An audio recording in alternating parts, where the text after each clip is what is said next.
Joining me now, Mike Davis, founder and president of the Article 3 Project, former law clerk to Justice Gorsuch, and Tristan Levitt, attorney for the IRS whistleblowers who say that the DOJ tried to cover up the tax probe into Hunter Biden. Mike, let's start with you. I've heard some describe this conviction as the tip of the iceberg, even a red herring, or a fig leaf. What's your takeaway? I think it's a sideshow. We had this Democrat-picked U.S. attorney in Delaware, David Weiss, who covered up for Joe Biden and the Biden family. They tried to have a sweetheart plea deal with a backdoor pardon. This judge in Delaware called them out on that, and then we have these gun charges that don't tie to Joe Biden. They only tie to Hunter Biden. So these are serious charges. Hunter Biden, if they actually follow the law here, 97% of people who are convicted of this gun charge go to prison, and they go to prison for many years. We shall see what happens with Hunter Biden. Now, Tristan, as Mike alluded to, the case likely never would have been brought because the sweetheart deal never would have been exposed had it not been for those IRS whistleblowers that you represent. And they were trashed at the time by many in, as we like to call them, the regime media. Yeah, they absolutely were. What's interesting is to look back even before they came forward, because before we sent the letter to Congress indicating that Gary Shapley intended to come forward, this case was languishing with nothing. There wasn't even a plea deal. They were just going to let it die with nothing happening. And then as soon as Gary Shapley came forward, you can see the correspondence between Assistant U.S. Attorney Leslie Wolf, who reached out to Hunter's team and tried to offer him a deal where he wouldn't have to plead guilty at all. So none of this would be happening today were it not for the whistleblowers exposing the fact that DOJ and the IRS approved massive charges against Hunter Biden and then decided I'll let them drop one by one. Now, Mike, given what we knew and what had already come to light, it is curious, is it not, that they didn't decide to plead this out.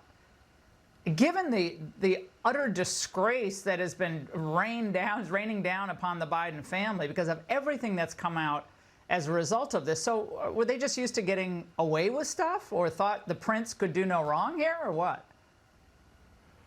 Remember, they flew Joe Biden back and forth from Europe to Delaware, I think as a show of political force, and it seems like this Delaware jury, surprisingly, did not go along with the power play by the Bidens and actually followed the facts and the law here.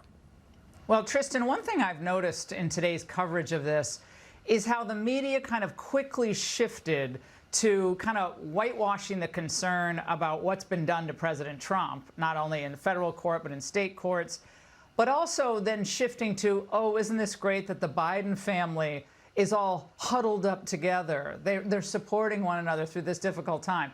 And this was the former comms director, Kate Bedingfield. Watch this. Personally, it's very hard. I mean, the Biden family is incredibly close. They're very close-knit. They lean on each other. I worked for Joe Biden for almost 8 years. I sat in countless meetings in different scenarios, including in the Oval Office, when a member of his family would call him and he would stop a meeting and step out to take a call from his family. I mean, he truly puts family first. So for him, obviously, this is very hard.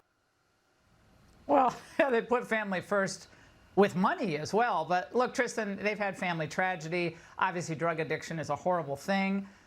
It's also been hard, however, for the people who've come up against the Bidens to try to expose what's been going on, including the whistleblowers that you represented. And yet, what they had to go through, no one cared about them. Well, and they're still going through it. Hunter Biden is currently suing the IRS, identifying Gary Shapley, my client, and Joe Ziegler, who has another attorney. But those two individuals are the subject of this suit. We recently had to intervene just to stop DOJ from taking a dive in that case and saying, you're right, they broke the law. They could have consequences for them. And that's only happening because Hunter Biden is bringing this suit, making these outlandish allegations that they broke the law by using the whistleblower statute. So people call it tip of the iceberg, red herring. Mike calls it a sideshow. We'll see what happens in the sentencing. Mike and Tristan, thank you.